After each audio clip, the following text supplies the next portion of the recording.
ஓம் நம சிவாய். வணக்கம். சாரி, வீடியோ கண்டினியூஸாக போட முடியல. தவறாக எதுவும் நினச்சிக்காதீங்க. சிவராத்திரி இருந்ததுனால முடியல. ப்ளஸ் ஒருத்தவங்க வந்திருந்தாங்க என்கிட்ட. ஸோ அதை நான் என்ன அப்படின்றத சொல்கிறேன். பட் அதுக்கு முன்னாடி இன்றைக்கி வீடியோவில் நம்ம என்ன பார்க்க போகிறோன்னா, உச்சிஷ்ட கணபதியோட உபாசனை எப்படி பண்ணுறது, இந்த யந்திரத்தை நீங்கள் எழுதி வாங்கிக்கிறதுன்றது ரொம்ப பெஸ்ட்டான ஒரு விஷயம். நான் வீடியோ முடியும் போது கண்டிப்பாக சொல்கிறேன். ஸோ அந்த யந்திரத்தை நீங்கள் நல்ல எக்ஸ்பீரியன்ஸான ஒரு பர்சன்கிட்ட கண்டிப்பாக எழுதி வாங்கிக்கணும். அது ரொம்ப முக்கியமானது. இப்போ இந்த பூஜை நீங்கள் ஃபஸ்ட்டு பண்ணுறது அமாவாசை அன்னைக்கு தான் நீங்கள் ஸ்டார்ட் பண்ணணும். அமாவாசை அன்னைக்கு காலங்காத்தால் நீங்கள் இந்த பூஜையை ஸ்டார்ட் பண்ணுற மாதிரி இருக்கும். 41 நாள் நீங்கள் இந்த பூஜை பண்ணணும். 41 நாள் நீங்கள் விரதம் இருந்து ஃபஸ்ட்டு பூஜை எப்பயும் போல் நான் சொல்லியிருக்கேன். குருவோட பேர் மென்ஷன் பண்ணியிருக்கேன். குரு இல்லாதவங்க சிவனையும் குருவாக எடுத்துக்கலாம். இந்த தீட்சையும் நீங்கள் யார்கிட்டையும் வாங்கணுன்ற அவசியம் கிடையாது கண்டிப்பாக. ஏன்னா that has a different strategy. So அதுக்குள்ளே நம்ம போக வேண்டாம். அதனால் நீங்கள் தீட்சை வாங்கணும் அப்படின்னு நினச்சிங்கன்னா, குரு பகவான் இருக்கார் இல்லைங்களா கோயிலில். ஸோ அவங்கக்கிட்ட போய் தட்சிணாமூர்த்தி கிட்ட ஒரு ஆசீர்வாதம் வாங்கிட்டு 2 விளக்கு போட்டுட்டு வாங்க.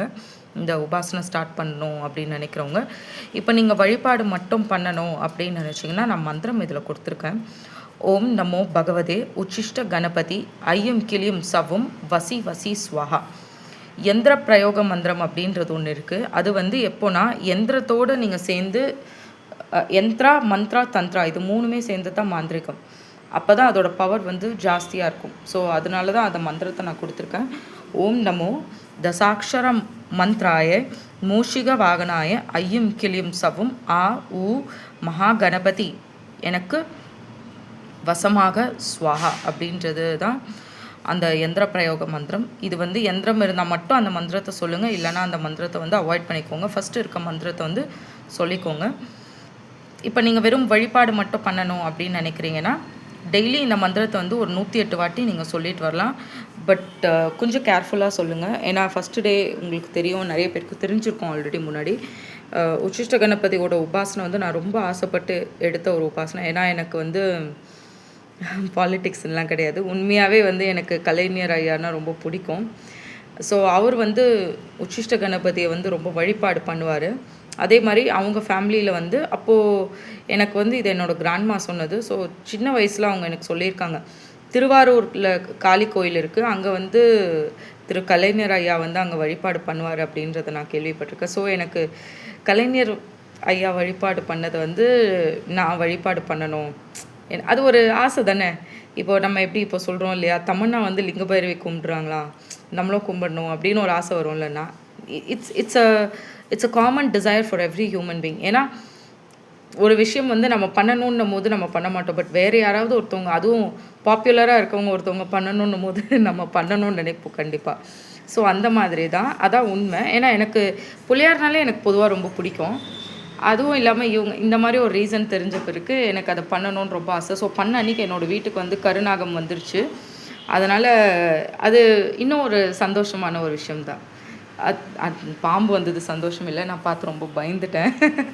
ஆனால் but it's a different experience. So அதனால் நீங்களும் இதை ட்ரை பண்ணி பாருங்கள்.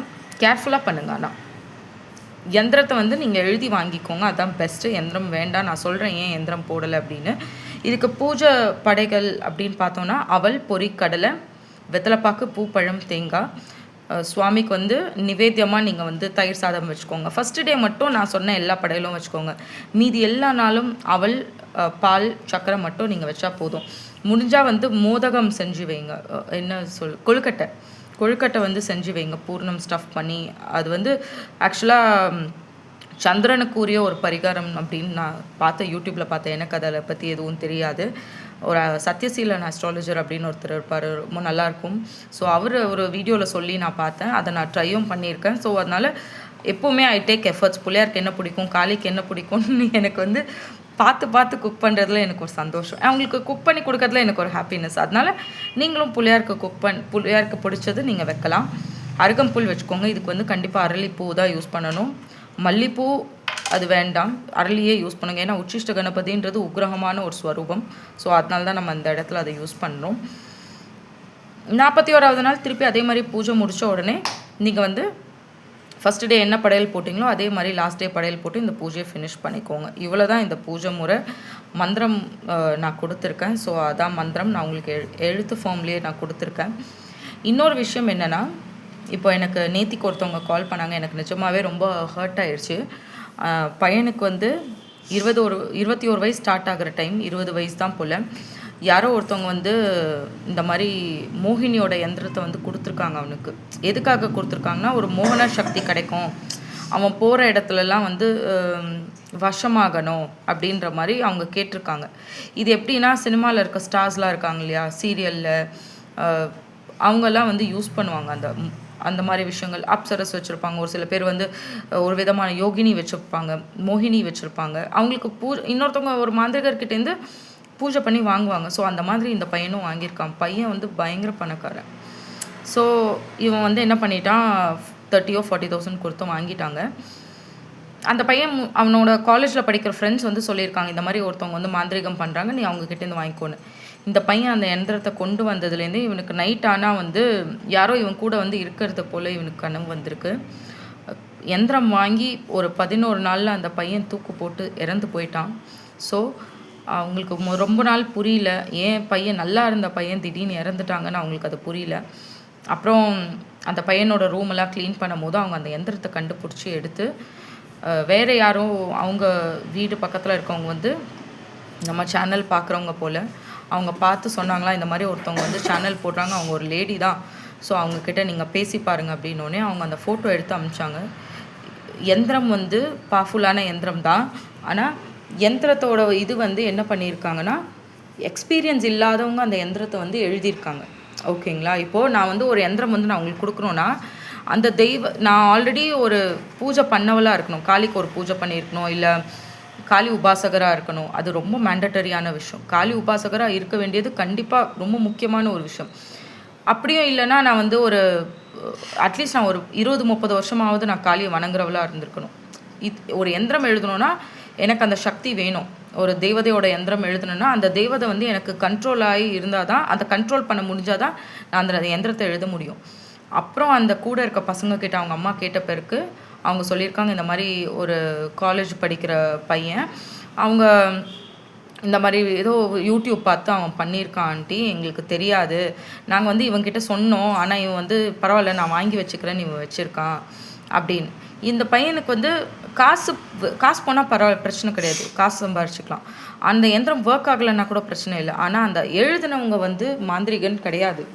எழுதினவங்க வந்து காளி உபாசகரோ இல்லை காளிக்கு பூஜை பண்ணுறவங்களோ கிடையாது.